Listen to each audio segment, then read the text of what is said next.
Shut up and sit down. Welcome to the Health and Wealth Podcast with your hosts, Tim and Carter. What's trending, Enrichers? Carter Wilcoxon, founder of CSI Financial Group here, with my co-host and former wealth advisor, Tim James, founder of chemicalfreebody.com and your new health advisor. This is the show where we reveal the connection between physical and financial abundance. Hey, welcome back, Enrichers. Carter Wilcoxon coming to you from sunny, warm Phoenix, Arizona. And I, of course, am joined by my fantastic co-host, Mr. Chemical Free Body, Tim James himself, who I know had a very, very long weekend this weekend and everything, working on digging ditches or something, right, Tim?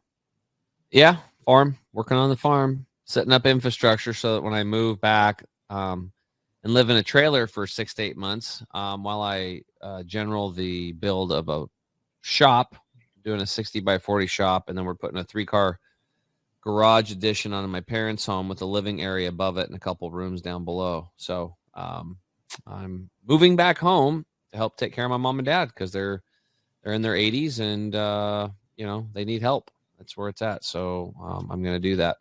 Yeah. Yeah. Well, I know that that is a labor of love, to say the least, right? No doubt about it. Yeah. It's not just like, it'd be cool if they already had like a awesome spot where I could just, but I can't stay in the main house area because they have 2 TVs going 24/7. So that doesn't work for me because I'm like I like TVs for documentaries and stuff like that. But, one of the big problems we have today is we have 24/7 fear mongering with, all the news organizations and everything. And when people hear that fear, very quickly it shuts down their prefrontal cortex and they just go into fear mode and they just don't do anything. And then they start buying into the repetition and the lies and stuff like that. So, the reality is that, when you go to watch TV, you want to ask yourself a question. Why is every third commercial telling me what to eat, trying to sell me some type of a food? Where in nature does an animal ever wonder what kind of food they should eat? Like human beings, we're like so confused. Yeah. Every other creature on the planet knows exactly what to eat. Yeah. And then every other third commercial, so the food's the problem, one of the root causes why we're so sick. And then we have every other third commercial is a pharmaceutical ad. And they are about 60 to 70% of the sponsorship of the news organization. So I just tell people, turn off the damn news, because you'll lower your blood pressure, you'll lower the fear, and your immune system will boost. Just by that, you will get healthier by just it's like a bad input. It's just like, getting a tattoo and putting heavy metal in your body, or drinking gasoline, or watching the news. All of those are lowering your immune system. But a lot of people, we just don't think about it. Let's watch the news, So anyway, I don't know how I got off on that, because usually we talk about what I did, but I know I was just talking about you moving and digging ditches, and we got into the health equation already. So I know we're boosting our immune. Hey, always boosting our immune. It's all good. Well, hey, Enrichers, we are very excited about our guest today, and I want to go ahead and bring in Morgan Lawrence. Oh, that was the wrong one. Nope. Yay! I'm working on my board. Sorry about that. I got to work on I got to label those darn things. That's good. So Morgan Lawrence, financial advisor from Thomas Financial, and she normally is in West Virginia, but currently in Pennsylvania. So Morgan, welcome to the show. Hey guys, welcome to. Geez Louise, glad to be here. Already off to a great start, getting tongue-tied, huh? Well, hey, it's consolation. Pre-show when we came on, to start recording and everything, you were telling me how there's like a thunderstorm warning and a tornado watch and everything. I'd be a little bit frazzled. I mean, I moved out here from the Midwest. I remember how those things can get pretty scary, at times. So I think we'll give you a pass on that. All right, Morgan's you're awesome, because there's actually. You guys can't see it, but there's a huge tornado heading right for her. But she is so committed to this podcast that she is not moving. Yeah. She's going to get her done. Yeah. She's dug her heels in. She's like, I'm standing strong. So, but Morgan, seriously, thank you very much for joining us today and everything. And let's go ahead and just, jump right on into it and everything. We're very excited to find out about, what your path and your journey has looked like. So, take us back on maybe some of your early influences that you had, to move into the space of financial advising? Did it start happening when you were, a young girl? Did it start happening when you were, in high school, college? Share with us, what got you moving in this direction? Yeah. So to I think the planning and the helping, that I do a lot in everyday work was always something that I was kind of searching for whenever I was looking for a career. So I'm really glad that I was able to kind of stumble across something like that. But if I said to anyone that A, this was something that I thought about doing whenever I was young, or B, I think anyone would have put me in these shoes whenever I was young, I would be absolutely bold-faced lying. My mom used to actually joke all the time that if you gave me $1, it burned a hole in my pocket, and it had to go right out to the mall. And, it didn't matter what I was spending it on as long as I was spending it. So it's actually kind of ironic to be in the other shoes now. When I kind of said that I stumbled into it, I actually wanted to be a meteorologist whenever I was younger. So it kind of went down the science path in college. Found out that was not necessarily where I had my shining star moment, right? It was not my strong suit at all. And just kind of was racking my brain then as a sophomore, freshman in college, saying, what do I want to do? The thing that I've always wanted to do seems unattainable at this point. I wasn't liking the courses I was taking on top of it. So, it just didn't lead to the end path that I saw. So I kind of was racking my brain, figuring out what to even kind of move into next. If I didn't know exactly what I wanted to do, even just what sector I wanted to be in. And I kind of, if science wasn't that great and I wasn't that fantastic at calculus, engineering was out, right? My dad was a doctor. Well, ironically, everyone always said, oh, do you want to be a doctor like your dad? Well, I pass out from blood.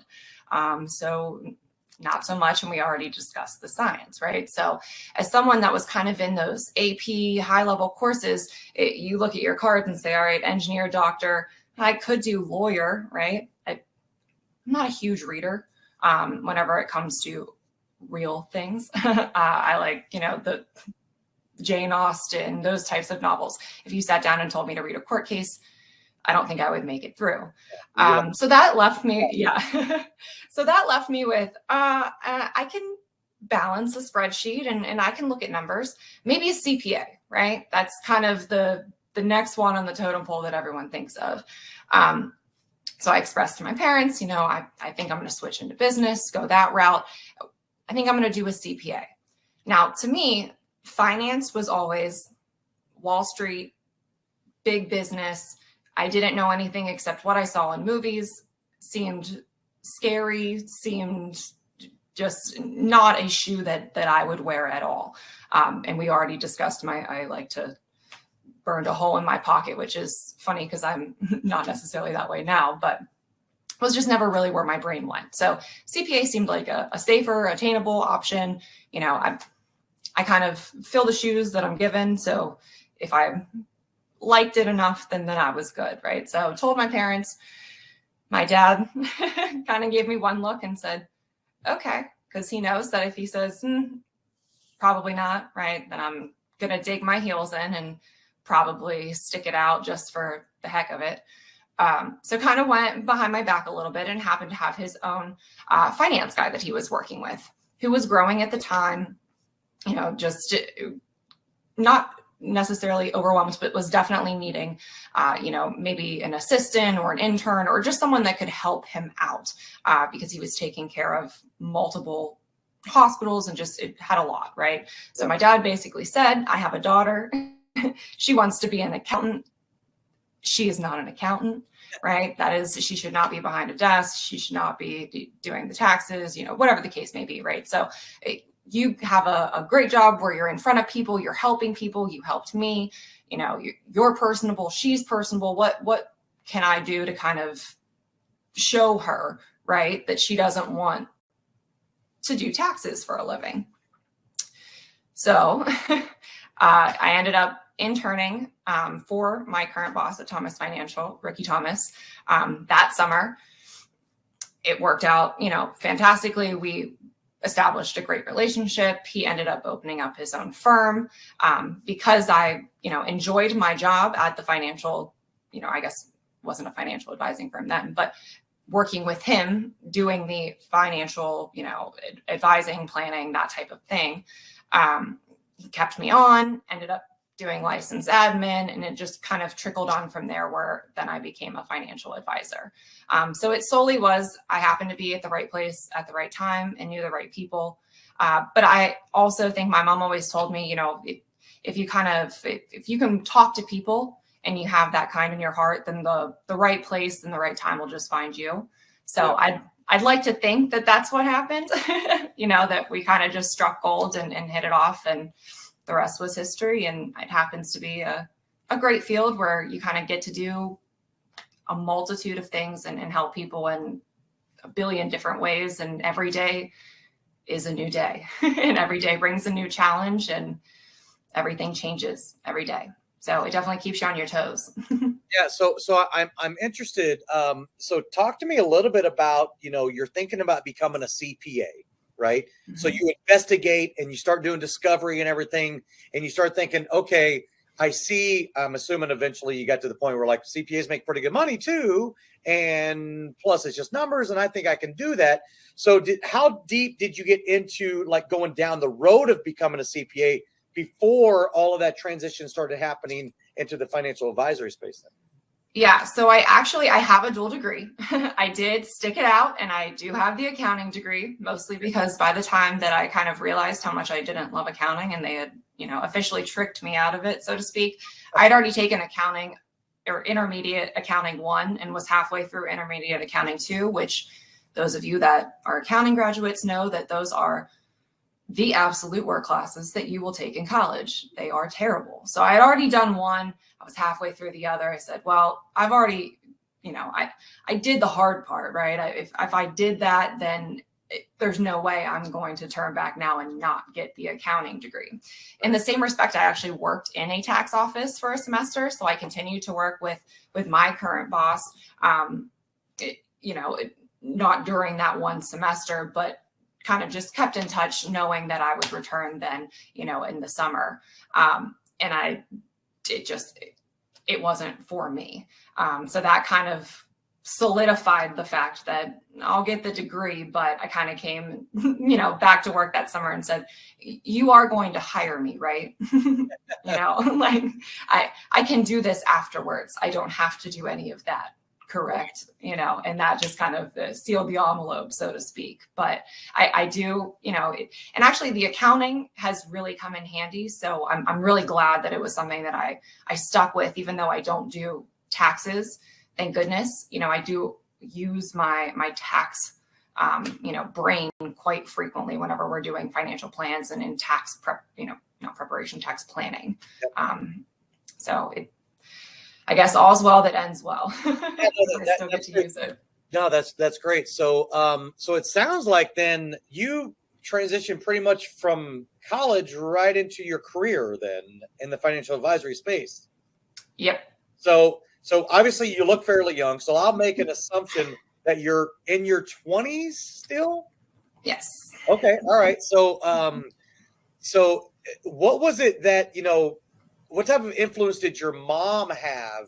I hear the influence your dad had he had an advisor and stuff like that. Did your mom have some influence on that, on you going that direction as well? To be like, yeah, I think you can do it. Or was there any pushback?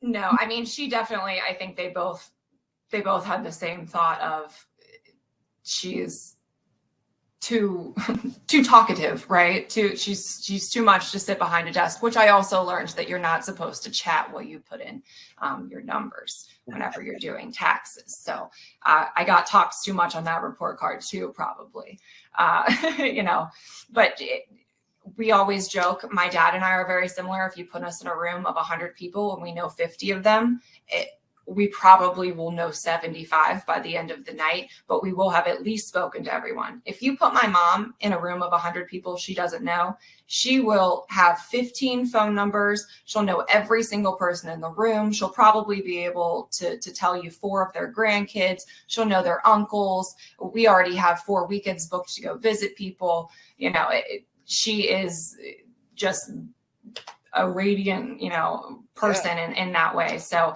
I think she definitely, because of her personality, I tend to, you know, kind of, I want to say she brings out that little bit of confidence, right? So I think she definitely had the influence kind of on the back end, but it was really a team approach probably to trick me into it. Yeah. So they were super supportive, obviously, of what you Yes. wanted to do. And you got a chance to, and maybe we'll get it more into, you know, obviously your current boss and who you had gone in and done some internship, it sounds like, for as you were transitioning. But talk a little bit about, you know, your dad. He's a doctor. So a doctor of what? He does emergency medicine, actually. But so this is a great story. My dad is a jack of all trades, and I always say that he is a professional student. And when I say that, I mean, he, you know, we would go, I don't know if you guys have like Garfield's restaurants, right? But those restaurants where they have sheets of paper on the table for kids to color with. Yep. My dad would look at us and say, you know, I wonder what the hypotenuse, or I wonder what size TV that is, kind of stuff. And he's doing the Pythagorean theorem on the table. I'm like, Dad, you can Google that, right? But that's him. So he graduated from Penn State, and I think an international communication degree. And I say that because that is just, you know, the first stop on the road, basically. But got what I'm saying is international communications, not positive, some form of a communication degree, basically. Ended up becoming an EMT. My dad's family were all volunteer firemen. Geez Louise, I cannot talk at all. Volunteer firemen.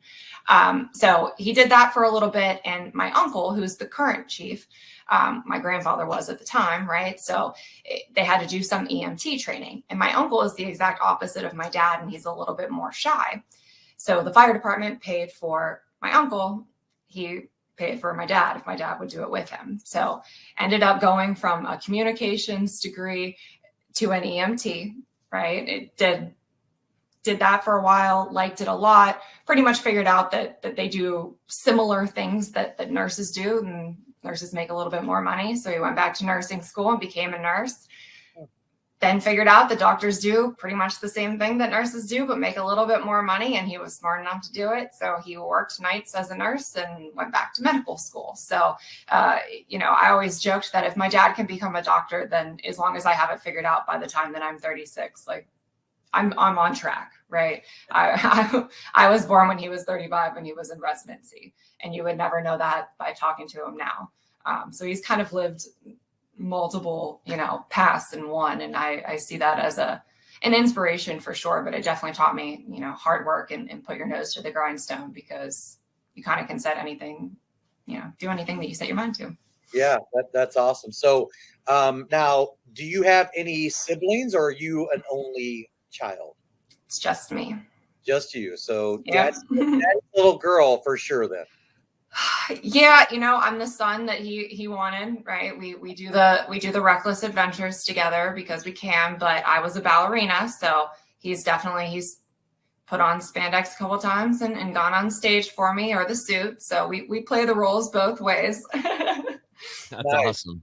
Yeah. Yeah, he's a good sport. He's a fun guy.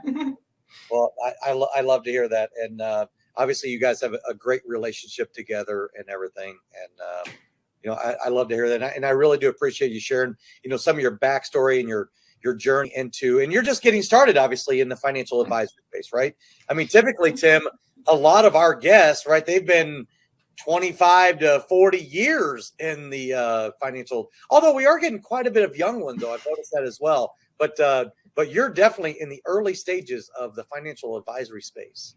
Yeah. And I think there's not a lot of people that go directly into that kind of independent world, right? A lot of people start in the wirehouses or in the insurance agencies. And that's whatever I guess that's what I mean whenever I say, I happen to find the right person at the right time that, believed in me and was willing to put the time in to kind of train that next person.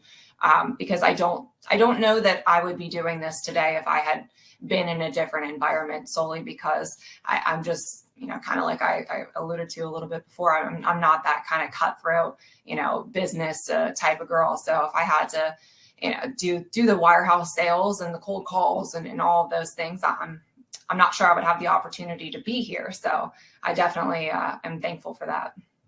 Yeah, that's awesome. Well, it's obviously what that tells me, Morgan, is that you really truly do have a heart for helping people, and you're very much relationship driven, which probably is hugely beneficial for you and your growth as well. And I'm also sure that with your personality, that a lot of people they're like, they tend to give you the benefit of the doubt, maybe, of your youth because of your great personality. I think, like we already talked about, that if you can connect with people and talk with people, usually the heart shines through. So I think that was definitely something. And that's kind of the other reason that I think, my boss and I get along so well. That's the heart of our practice.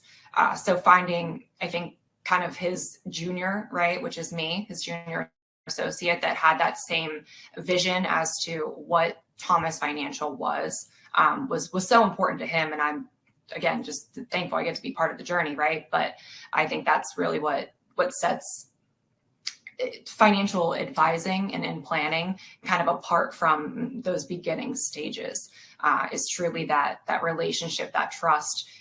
Finances are such an intimate topic, right? A lot like health. You sit with the door closed. It's something that's very personal to yourself. So finding someone that you can relate to and trust whenever you're going through that process is ultimately just as important, as finding someone that can make the right stock picks or do the right tax planning or know the right facts. Yeah. Awesome. Well, hey, I really enjoyed hearing your backstory. It was really cool, especially, relationship. It's parents have a big part of like who we are. But we also, like your relationship with your dad and stuff, and all the support that you got from your family is good. I really like your mom actually has a very strong skill set there, being able to get to know everybody and remember things. That's a very powerful skill set. She probably has a lot of friends. Oh yeah. Oh yeah. Yeah, She that's does. actually she was a teacher, right? She's teaching you how to, get people's information and really remember them. It's a skill. It really is a skill, and it's very powerful because people, if you remember their name, that's really important. Remember just some little detail about them. It's like, wow, you really care about me. It's just attention to detail and actually showing that you do care. So I thought that was really cool. All right, so right now we're going to take a quick break. When we get back, let's get into what you're doing, Morgan, over at Thomas Financial to help people with their money. We'll be right back. Estate planning. What does that even mean? When the inevitable happens for everyone on this planet, your estate plan kicks into action. But first, let's start with what an estate is. An estate is simply everything you own. Now, here's the issue and what needs to be understood when this event occurs. You only have two choices on this plan. Number one, either you plan how your estate gets handed out and distributed to those you leave behind. Or number two, your state decides who gets everything you own. For the first time ever, you can now take complete and total control of this plan that you've been deprived of for most of your life and generations before you. You can get personalized assistance along the way with a team of specialists whose job it is to make sure you have true peace of mind. It's important to understand that estate planning is a journey, and rest assured that our team will be available to you all along the way and at every step. Welcome to Estate Plan, home of the last estate plan you'll ever need. To learn more, make sure to reach out to your local advisor licensed with us or go to our website for more information. What's up, Enrichers? Tim James here. I'm back with my co-host Carter Wilcoxon, and today in the house we've got Morgan Lawrence from Thomas Financial. And barring any tornadoes sweeping you away, why don't you just tell us about what you're doing over there to help your clients? Yeah, sure. So really, we kind of do like a little bit of everything, right? So primarily what we focus on and kind of what our specialty is personalized wealth management. And then really where my focus is in the firm is financial planning, holistic financial planning. So that could really be anything from, you being someone that's my age, right, in your 20s, trying to buy your first house, buy your car, maybe you want to have a baby or get married soon. It just all the preparation or planning, right, that takes to set yourself up for success. And then on the flip side, what we, do a lot of is really that, not the accumulation side, but really that, the other end of the story, the retirement side. So making sure that you're prepped and ready to go in that sense of having the assets that you need, having the right withdrawal strategy, tax planning. Taxes in retirement are a huge part of what we do as far as, trying to withdraw from qualified money, things along those lines. So it's really just making sure that, people are kind of on the right side of their money and helping their money work for them as opposed to the other way around. So along with that financial planning, another thing that I do a lot of is financial education. So that could be anything from online lectures. My university has a volunteer ran adult university. So I usually do classes on Social Security or retirement income for that. Social media has been a great outlet for me to kind of get out financial information and financial lectures. So I think really just a huge part of my day in my life is that financial planning and education aspect. Awesome. So, we alluded to it a little bit in the first segment, but I'm really interested in learning a little bit more about. It sounds like not only your boss, but also like a mentor for you for all the things that you've been learning that you're incorporating and implementing with your client base. So talk a little bit about some of that influence that he or she, I'm not sure which yet, but for some reason I think it's a gentleman. But anyway, so talk a little bit about him and why you really liked going and doing the internship there, and then ultimately going to work for him. Yeah. So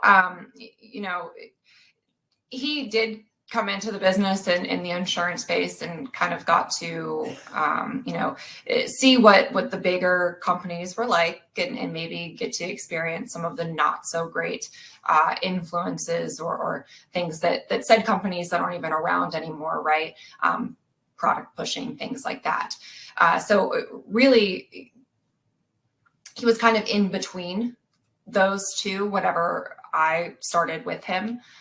So actually got kind of relieved of his contract with one of the big companies. It worked out great because he was able to go rogue, didn't have any of those kind of non-competes, any of those, stipulations that typically you would have to worry about. So we're able to open up the own practice, and then I just, followed along suit essentially. And so I actually started working with him my junior year of college, and I took 4.5 semesters to graduate. So I've been in the business and working alongside essentially in some capacity since 2017, maybe late 2016 even.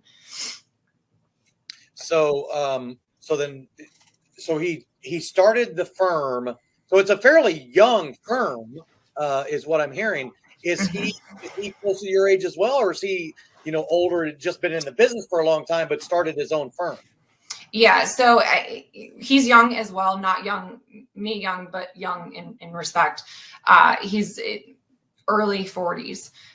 So we have a lot of room to kind of implement and grow and take it to, the next level and kind of expand to help others in the area, where we can and hopefully bring on new people as we grow and can kind of do that for the foreseeable future, since we're both, on the lower end of the curve there whenever you're talking about working life. Yeah. So when you're working with your clients, give us a sense of, obviously you are younger, so you could gravitate towards more of the millennials or Gen X, Gen Y, whatever the case may be. So give us a sense of, what does your client base, comprise of on your ideal clients that you're working with, really? Yeah. So to be honest with you, we see a lot of kind of everything. A lot of what I dealt with, I don't want to say dealt with, a lot of the clients that we had early on in my career that I was kind of servicing and taking care of was more on that retirement side. So they were actually, older individuals that was just a totally different, mindset necessarily than what I had. So that was a little bit of a learning curve as well, as to kind of take myself out of the 20-something-year-old shoes, right? And kind of have to step up your game and let you know that you are reliable, responsible, and can do the job that you're being asked to do, right? Because you're 20 something years old. So that can be a little bit intimidating, but was definitely, I think, what jump-started my career and kind of gave me that confidence to sit in a room and know that what I'm saying matters and what I'm saying is correct and is valuable information, right? And to not be intimidated by the fact that I'm by far the youngest person in the room. That doesn't mean really anything, just because of what we are here to do and what we can help. So I think, that was really my start. As the firm got bigger, we've definitely gotten more clients that are younger. I think a lot on the social media side or on the lecture side, I do tend to have the younger clientele, just because those are the ones that are going to reach out in that capacity.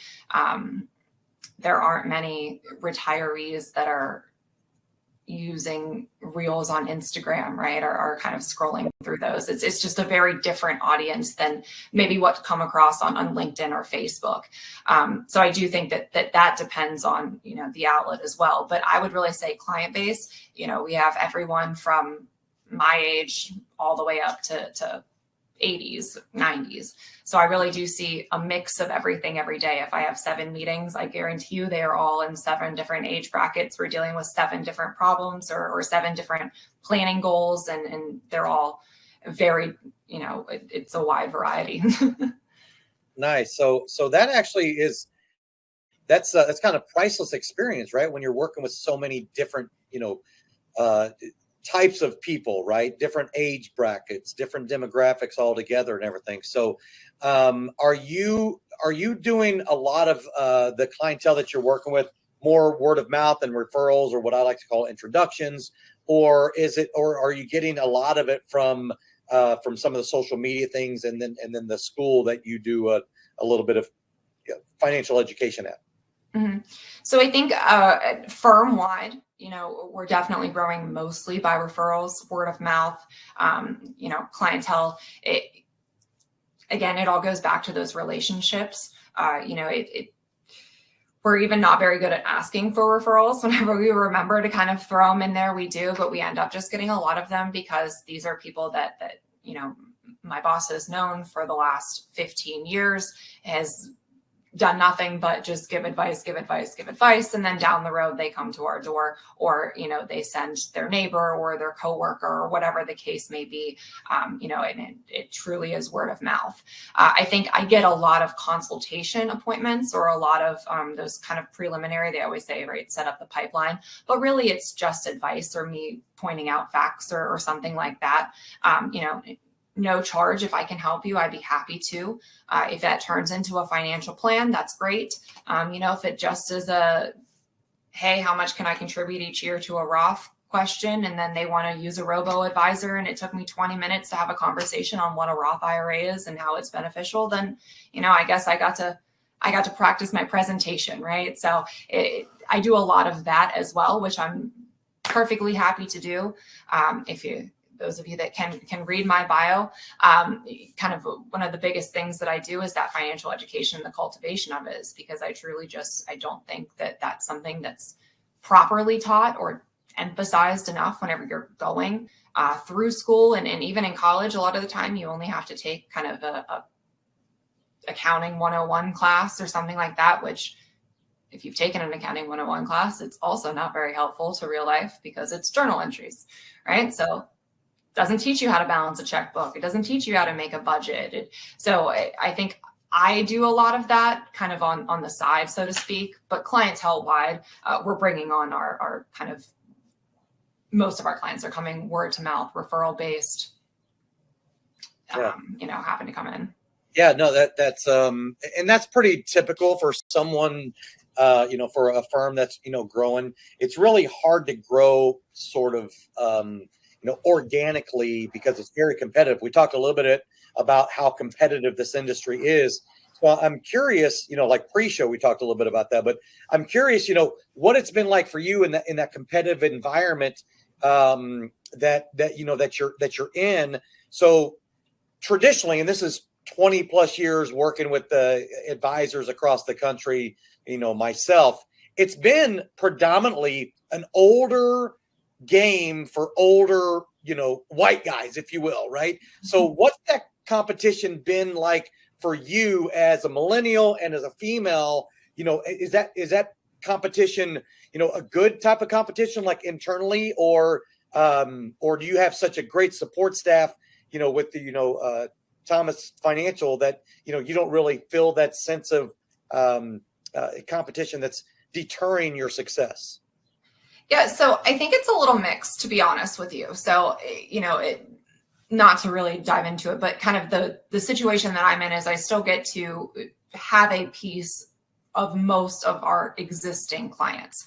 So as much as I am, out in the field, getting my hands dirty, doing the marketing, doing the, like I kind of mentioned, the 20-minute calls that are just solely giving advice, building that pipeline down the road. I'm fortunate enough that I still have clients of my own, right, that I'm doing the work on, but I didn't necessarily bring them on. They've been clients for years. That helps. And I think that also helps build the knowledge base that I have, and it kind of helps build the credibility, right? I've been working with individuals like you for years, and it definitely helps kind of give me that edge in the pitch, as opposed to maybe wirehouse salesman, right, that is solely doing the cold calls or the cold emails or whatever else it is. I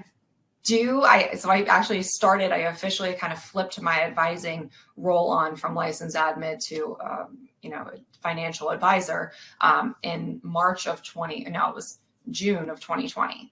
Right. So instead of being able to go and sit in a Starbucks with a little sign up that says, hey, ask me, what a Roth IRA is, or ask me about investing, or whatever the question may be, where if you just sit there and smile at people, maybe one person will come over and talk to you, and at least you got to have a conversation. And again, you got to kind of experience the whole thing. I was in the exact opposite environment where everyone was even just doing regular meetings on Zoom. You couldn't walk into anywhere. I was doing Facebook lectures, and again, thank goodness for my great support system. My dad's sending me text messages going, "You're doing a great job," as I'm, giving a disability lecture on Facebook. Like that's what he wanted to do on a Tuesday night, or my mom doing, the same thing. So glad they learned valuable information that they don't want to know about either. So I kind of got a lot of experience that way, but it was definitely a slow start. I think the social media has helped. It kind of took me a while. We've already touched on the fact that I definitely am young, and getting that credibility is a huge factor and a huge,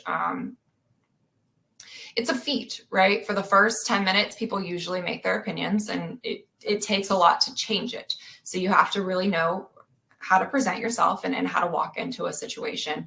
And if they've already seen you online, maybe, doing a voiceover video or whatever it is, I always had a stigma in my brain against it, right? I would lie and tell people I was 30.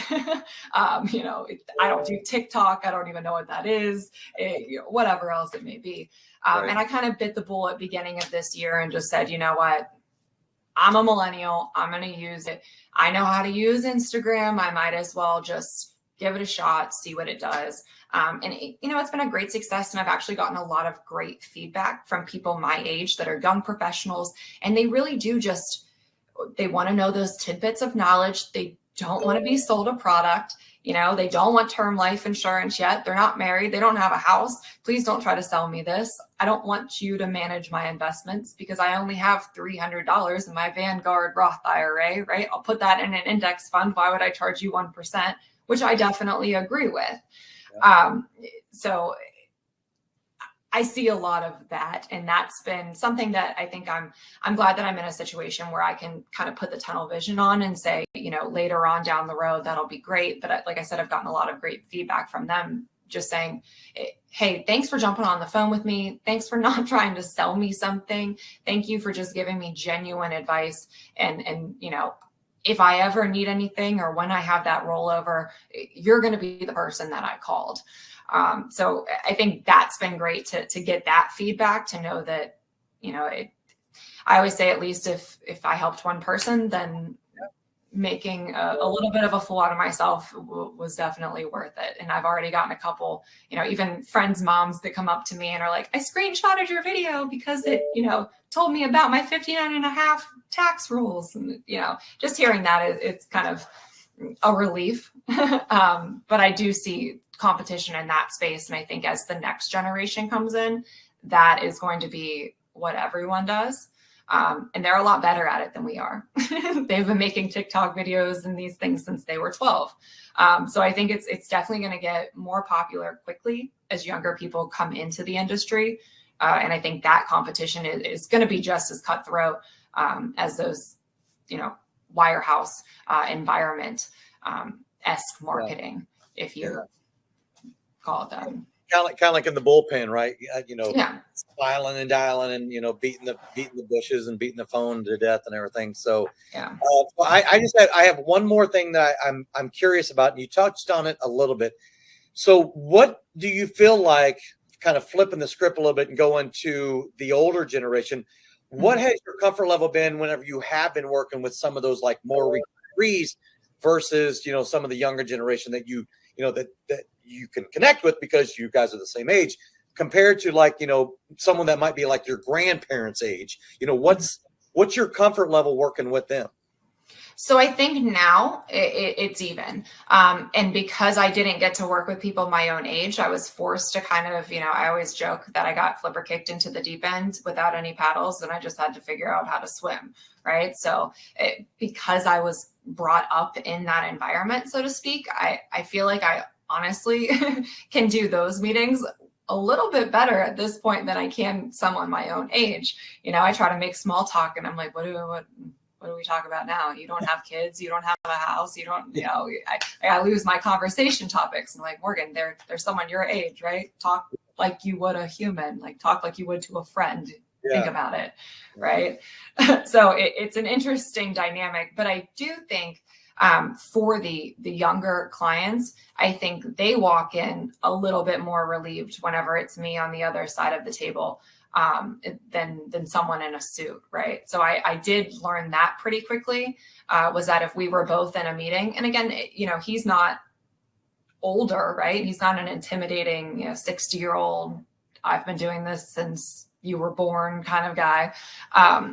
But just even that small age difference, anyone that was kind of under the age of 35 immediately would always, email me instead. So I think that was helpful too, getting the younger clients that don't have necessarily money to invest or money to really plan for, but just having that contact where they felt comfortable reaching out, and it wasn't just kind of a grown up in a suit, right, was very helpful as well. And I got a lot of experience doing that, which was helpful in my younger meetings that I kind of had lost touch with. I didn't really know how to do that script because I wasn't really raised. Yeah, but it sounds like because of your start, you're super comfortable with some of the older generation, no problem. Yeah, being an only child helps with that too. I was usually around adults. They had to put me in preschool, so I wasn't just around adults. So I waited tables, right? So I definitely, talking with grownups, right, was never really a problem. I was always the kid that could just have a conversation and move on. So that paired with the training, I think definitely made me more comfortable presenting in a room where otherwise it would be a very uncomfortable situation or a little bit intimidating. Yeah, that's awesome. Tim James, you have anything that you want to impart any of your wisdom on? That's segment 3. Oh, well, I know that's segment 3, but I was just wondering, if you could impart any of your former wisdom of being a former, youngish financial advisor. I don't feel comfortable with that, Carter, because I'm not active anymore. I got you. I even though I do every once in a while. But you remember what it was like, right? You remember what it was like. There's basic. I mean, there's basic things that are never going to change, but I mean, the world is changing, especially with people being able to just do appointments online and stuff like that, which is really cool, I think, for financial advisors, because now you just you can serve anybody anywhere. Mm-hmm. And because of COVID, everybody's kind of forced into Zoom calls and webinar jams and stuff like that. So it forced people into more online stuff. I still like dealing with personal. I mean, when we had our firm and stuff like that, it was pretty much all in-person visits. I mean, we would fill some phone calls and stuff like that for client reviews, but we always tried to get them back in. That's just old school way of doing it, So yeah, that's all I got to say about that. So I think it's a good time to take a break, and we'll take a little commercial break, and then when we get back, we'll get into all the healthy stuff. And, hopefully you guys, the first 2 segments, you've learned things and you're going to, do a good job be a good steward with your money. And then the third segment, we're going to show you how to keep your health vibrant so that you can enjoy it. We'll be right back. You want the absolute best for yourself, and you want it to be easy. That's why we created Green 85. It helps with detoxifying the body gently. We're proud it's chemical-free, unlike almost all other supplements you'll find. Bottom line, Green 85 will get you healthier. We look forward to hearing what Green 85 did for you.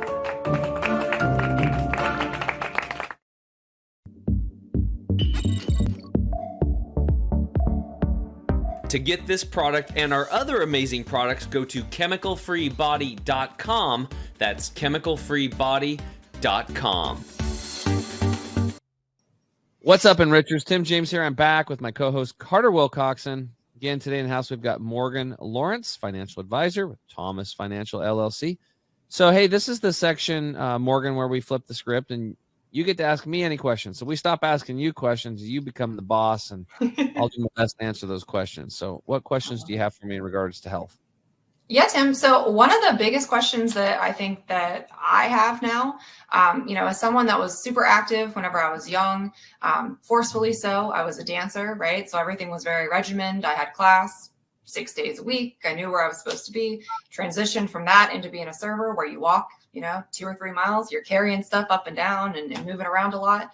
It moved right from that super active lifestyle right into a desk job where you're kind of forced to sit down and focus. And I messed around with the standing desk, messed around with the 6 a.m. workout. I don't do any of that. So I guess, what would be your best health tips and recommendations for someone that was kind of forced into the opposite lifestyle?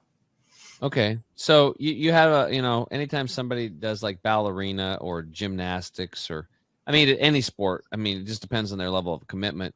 But did you want to be a ballerina, or I heard the word forced?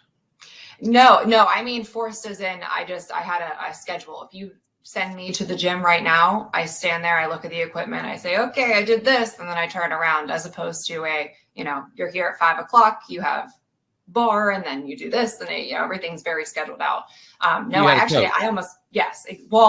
We had instructors. Yeah, it was all very planned. Cool. Awesome. So when you don't have the environment and the accountability, you drift is what you're talking about now. Yes. Yeah. So in the back of your mind, do you know like exercise is important, but then you're like, I'm too busy? I think it kind of all ties together, right? I went from being super active to not. So now instead of eating like all the time, I'm not even close to as hungry. So I never had any of the kind of adverse effects that usually force people into, I probably should work out. Right. Mm-hmm. It's more of oh, I'm 26 years old and I have a creak in my back that hurts whenever I stand up. And I promise you that's because my spine is compressed, right? Or something like that, where it's just I sit down all the time and I went from that forced activity to nothing. Okay. So it's that So drive, the desire's there. It's just, how do I do it? What's a simple starting point? Yeah. And then I guess what would be most important, right? So obviously healthy diet, but whenever it comes to that, and, just kind of a little bit of pointers, so to speak, as someone that had to transition and probably doesn't take the best care of themselves. Okay. Awesome. Eats too many chips, well, doesn't do any sit-ups. Yeah. We have the awareness, and you're 26, and when I was young, I was able to pull it off until I got about 28. So then I started gaining weight and things started happening. So the reality is, if we take a bigger look at this, is that, why do we exercise? Well, a lot of people, when they think of exercise, they're like, oh, I want to have big muscles. I want to have a 6-pack abs. I want to look good. The thought process isn't like, I'm going to exercise or do movement because I know my body was designed to do that. And if I don't do what my body was designed for, it's going to atrophy and it's not going to work properly. I'm not going to have that high quality of life that I could have had. I won't live as long and I won't be vibrating as high. The other thing is, like, in the world that we live in today is so polluted. And I'll just bring it up after you're done with this segment with us and we go about our merry our way. You can type in these 3 words into your browser: umbilical, cord, chemical. And you can see these studies going back way 2005 that show that every single child being born has 180 cancer-causing chemicals in the womb, in the blood. Young mothers, your age, you're 26, right? Mm-hmm. Yeah, you're 26. There's a lot of women have babies when they're 26, right? Yeah. Young woman. Your blood is polluted.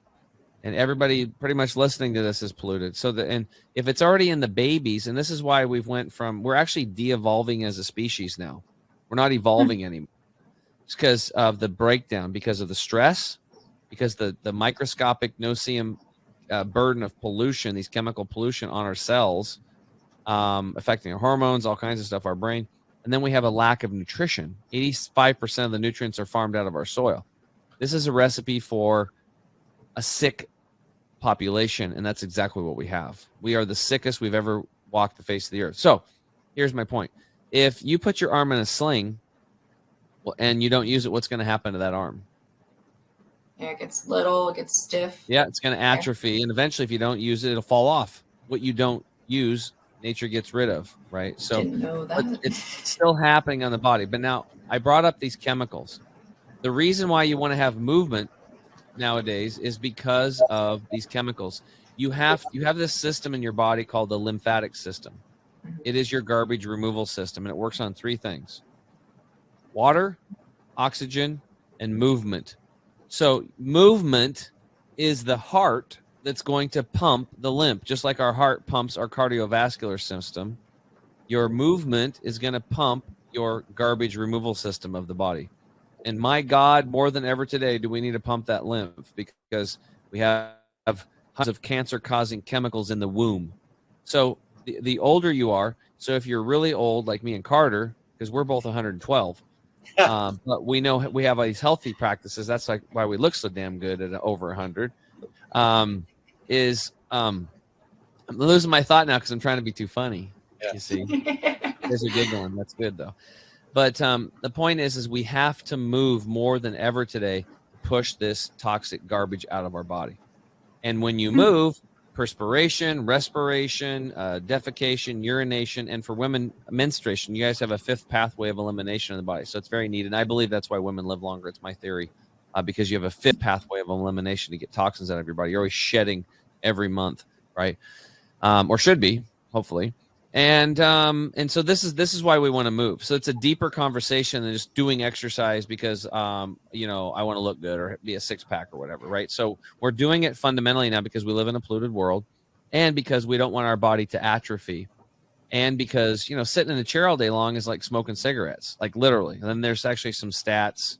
Oh my God, I have to type it in right now. Sitting to cigarette. Scare tactics. Well, yeah, it works. I was going to say, that'll get me motivated, right? Sitting for extended periods of time regularly may lead to insulin resistance, which can cause type 2 diabetes and obesity, blah, blah. Oh, is sitting the new smoking? That's a good. Is sitting the new smoking? Sitting can also be relaxing, but why is it so bad?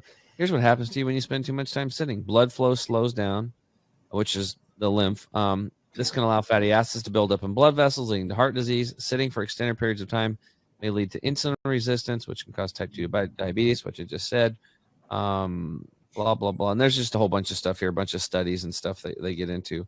But the bottom line is that your body is designed to move. That's why you have arms, legs, hands, and feet.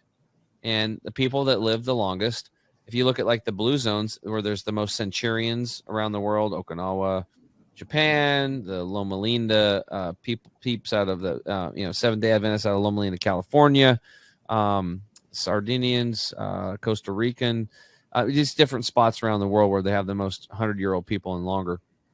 One of the common factors is number 4 was they move their bodies daily. They do daily exercise. They move their body. So this is also going to help you with anxiety and depression. You're going to be able to function at higher levels. It's pushing the lymph out of there. It's going to help you sleep better. So there's nothing better for depression and anxiety and sleep than good exercise. That's just it. The body is designed to take a hit and come back stronger. So if you just live in a bubble and you don't move much, you're going to break down and you're going to age faster than everybody else internally and externally. You're not going to have a higher quality of life. So it's not like, oh, I should go exercise. Maybe I'll go down there. Not today. You literally have to, if you're really, putting your health as a priority. If your health is not a priority, then don't move your body. But when we have these choices, which is great because it's a free world, kind of, but there are consequences to those choices. And you might not see them now, and they can kind of slowly build up until you get to a point usually where something you hit rock bottom. You're like, that's it. I've had it. I'm going to do something. And then you change. It's a slow buildup, or a wheel falls off and you go into a broken medical system, and then good luck with what they got going on over in that neck of the woods. Now, for crisis care, amazing, but for chronic issues, you're just going to be sucking down a handful of pills with, a bunch of side effects, and then you're going to not feel good. So knowing all this, like, nature's the answer. I mean, we're from nature. Where do you find, where does water come from? Nature, right? What is your body mostly made of? Water. Or what do you oxygen, find? one of the two. I don't know if that right. Yeah. What do you We've already find discussed science, not my thing. Yeah, so so in your body, after you take your last breath and you die, if you break down and go back into the soil, or somebody cremates you, what's left? A bunch of minerals, right? Where do minerals come from? Earth, right? Soil, Earth, nature, yeah. right? So there's a disconnect. What's happening today is people think that we're, I don't know, beyond nature or something, or we're disconnected from nature is the problem. Nature is the mothership. We just got to plug back into her, because we are her. We're like no different than a pine tree growing up out of the ground, except we can walk around. We're like an ant or a bird, right? All that stuff is connected to nature. And when you disconnect and you live in buildings and you have EMFs and you're wearing rubber-soled shoes and you're driving around on rubber tires and you're disconnected from earth and you're not getting out in the dirt, you're not getting out in the soil, and you're not getting sunshine, and you're in apartment complexes that are sealed and the wind's not, there's no air in there, and you're breathing in paint off-gassing from the paints in there, and the Glade air fresheners and garbage and synthetic chemical cleaners in the toilet, and your carpet's off-gassing the formaldehyde, and you're breathing in formaldehyde 20,000 breaths a day. Well, yeah, that's why we have problems, right? So we're in these weird environments. So all we have to do is we just change our environment. We start making sure we get clean air, clean water, clean food, fresh food, good sleep. We work on these things, and your body comes back to life. So that's a big overview. The first thing that people should do is mini trampolines. Very easy to do in the home. I like that. And walking. And don't make it a big deal. Just go walk around the damn block tomorrow. And then the next day, walk around the block and walk around the block and walk around the block. Keep going. And maybe you'll start going farther. And then in about a year or two, maybe you'll run a 5K with your friends. That could be and I would also suggest yoga. Get into yoga and try all kinds of yoga. And because there's going to be a bunch of different instructors out there, you're going to not like some of them. You might not like some of the classes, but if you try them, I'm a yin yoga instructor. I always recommend yin yoga first, because it's especially for A-type people, It's the yin from the yang. So it's going to ground you, get you working on your breath work, getting centered. This is going to help you reduce your stress levels, so you're not blowing out your adrenal glands and your cortisol and, you know, messing up your hormones and all that stuff. It's very powerful. And the movement exercises like hatha yoga and vinyasa yoga, and there's Bikram hot yoga. There's all different kinds. Try them all, and then mix them around and find what you like. But you can do this in your home, right? You can just do some kriyas at home. So just basic movements and stuff like that. But you can look into this. But for me, yoga, walking, and mini trampolines are where we usually start people with exercise. Interesting. Carter, you were going to. Oh, sorry. I was just going to ask time frame. How long, you know, obviously start off small, kind of go big, but what's your, if you kind of, you know, lived your best life, so to speak, how much exercise would you get per day or per week, whatever? Yeah. Well, there's a lot of science behind this. If you're under like 35 years old, you should be moving your body at least 3 days a week for an hour. If you're over 35, then, well, let me backtrack that. I want to be clear. If you're under 35 on the stretching component, 3 days a week. If you're over 35, every day you should stretch. When it comes to cardio and weightlifting, the cardio should be about 5 days a week, and then the weightlifting could be three days a week for an hour. But these are the minimums. Yeah. Like, you know, people used to be freaking strong, like oxes.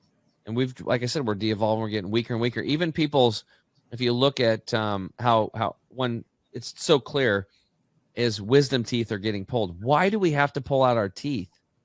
It's because our jaws are shrinking, because we're not out there crunching nuts and building the jaw muscles and growing the bone of the jaw. And if you don't use it, it atrophies and it goes away. We talked about that earlier. This is why people have to get their teeth are getting crowded, because our jaws are shrinking. Again, we are de-evolving as a species. You shouldn't have to pull out your freaking teeth. There's no other animal on this planet that gets their teeth removed because their jaws are shrinking, because they're out there exercising their jaws on a daily basis on the foods that they're instinctively know they should be eating. Right. So did that answer your question as far as that goes? But what I would, here's to take it a step further, I would recommend it's 10 minutes a day. That's it. Do not make it a big commitment, because the habit is much more important than the duration. Yep. The duration will come in time. But usually the reason why people aren't exercising, because they don't freaking have the energy to do it. That's what it boils down to. So over here, what we do is we start our daily detox method, and we just have products, we ship them to you, and it just takes less than 5 minutes a day if you did the whole program. And you just start, you know, taking stuff in the morning, you drink the greens down. Carter's been doing it for a while now. You just take gut detox, toxin detox, you wash it down with the greens and go to work, you know, and you take your enzymes and probiotics with you. When you eat lunch, you throw those down, boom. And then about half an hour before dinner or in the afternoon, you take your green 85 again.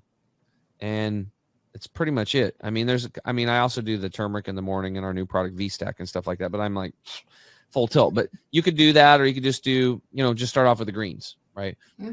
And what happens is as we start cleaning up the digestive tract, and as we start cleaning up the cells, we're cleaning up the engine. You're basically becoming your own mechanic. You're cleaning the car up, and then you put the good fuel in, and then you maintenance that sucker, and your energy is going to come back, and you're going to want to go exercise, and you're going to want to start looking at different foods, and it won't be such a burden, because you'll have this extra little pep or zest that you didn't have before. You want more. You're like, oh, how much better could I feel?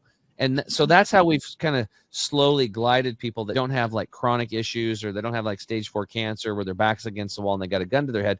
They hopefully have a little time. We start them out baby steps, very gently, because they're busy working. They got kids. They're taking care of aging parents. There's a lot of special need kids. There's just a lot of stress in the world today. So it's just like one more thing that people are just so fried they can't take it, and they're all stimulated on energy drinks and coffee. I can't even think about one more thing. That's all right. Let's just simplify. Let's take a big deep breath here and pause for a moment. So we usually start them detoxing and nourishing the body with the products. Energy comes back. Then it's mini trampoline, walking, and actually, you know what? Something else that's really awesome is an infrared sauna. Oh yeah, baby! This is something that's a 10-15 minute day of commitment, and it'll radically change your life.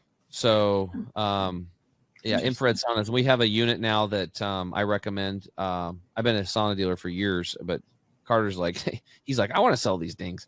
Oh, So because, and I've been, how long did I take you to get one? I was hammering on you. It took me 6 months of you constantly like telling me, and I was reading up about it and everything. Like, man, these look really cool and everything.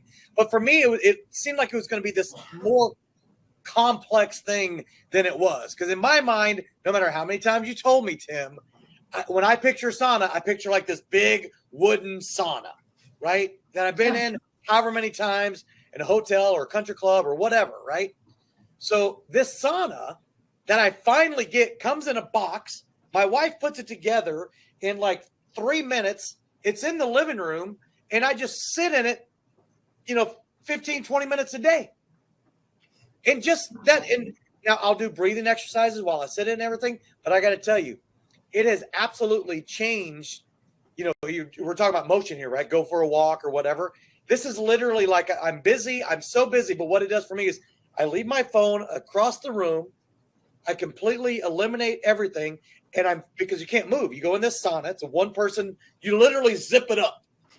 It's a one person sit in a chair sauna. You can fit it in the corner over there in your room right there. Literally fit in the corner of your room right there. Interesting.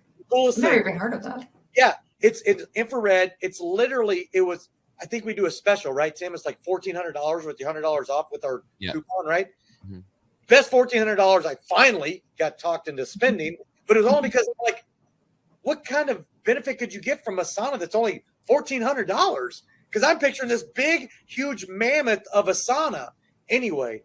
Well, you can listen to my other podcast called The Health Hero Show. I interviewed the owner of that company. It's episode 61. Okay. So you can listen to that. Yeah. And then if you do decide to get one, Carter's got a link now, so he's all hooked up. Yeah, but the point being is that the reason why I finally was like, I'm so busy with my day-to-day. I'm running this company, I'm raising capital and running another company as well. I've got a podcast that I record twice a week. I mean, I've got a family, I've got all this stuff that I'm doing. Trying to find time for me is really, really difficult, right? But I'm like, when Tim said the magic words, make your health a priority, I got to really think about them. Like, yeah, I just have to make, you can either make an excuse or you can make it a priority, essentially, right? I even teach this to my son. I'm like, whether you think you can or think you can't, you're right, right?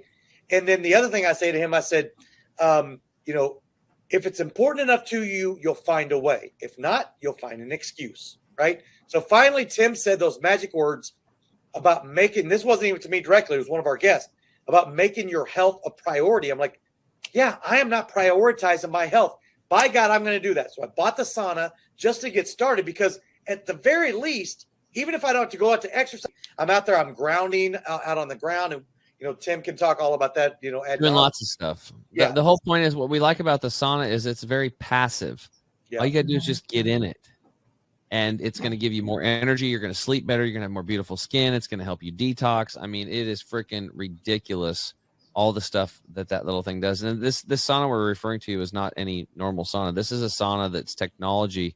It's not carbon panels. This is computer processors that broke a natural law.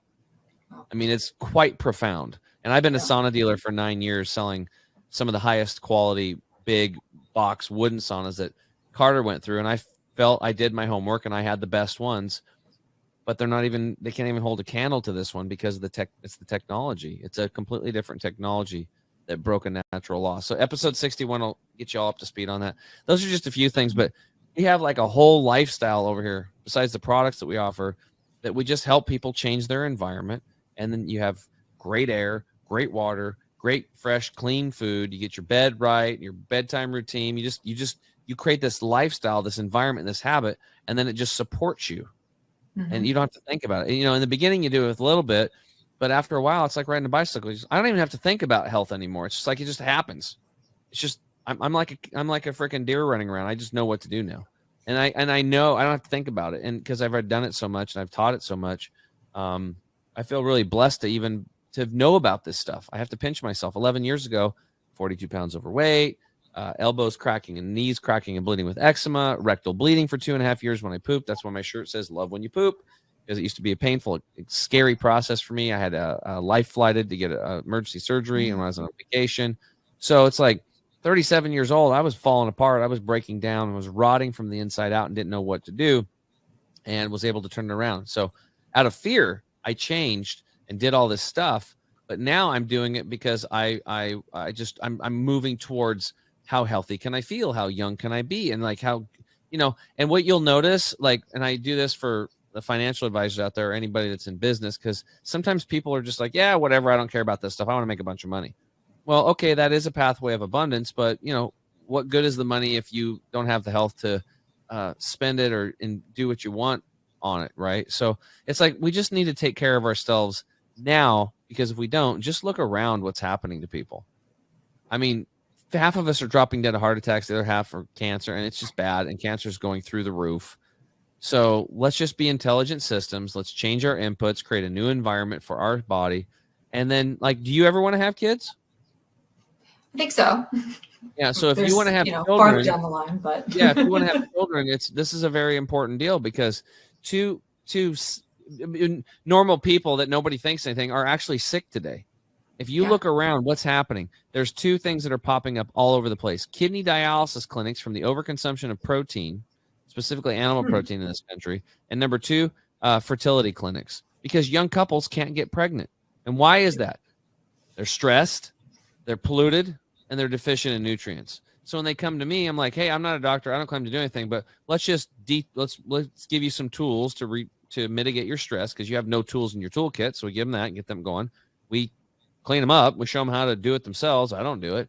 And then we show them how to nourish their body. And guess what? They usually get pregnant within about 3 to 6 months, even though I told them, please wait at least a year, preferably 2 years, to get your immune systems boosted back up to a top, and then, get rid of the condoms and then have your baby, because 2 healthy individuals is what's going to make a healthy baby. That's how it happens. That's how nature works. So if you have 2 people that are sick, even though they don't think they are, even if they have a child, all these kids today, autoimmune disorders, nose, throat, and ears infections all the time, antibiotics. It is a bad deal. You're going to have hell as a parent raising a sick child. That's what's going to happen. And then with the vaccination schedules, I think they have them up to like 70 or 118 vaccinations by the time they're 18. It's ridiculous. So step 1 is getting you healthy because you love yourself, right? That should be number 1. That's why you should do it. It should be a lot of self-love there. And then after that, sometimes I tell people, do it for the kids, get them going. And that eventually you need to be doing it for you, not for your husband, not for your boyfriend, not for your kids, your aunt, your mom, for you. That's what you should do it for.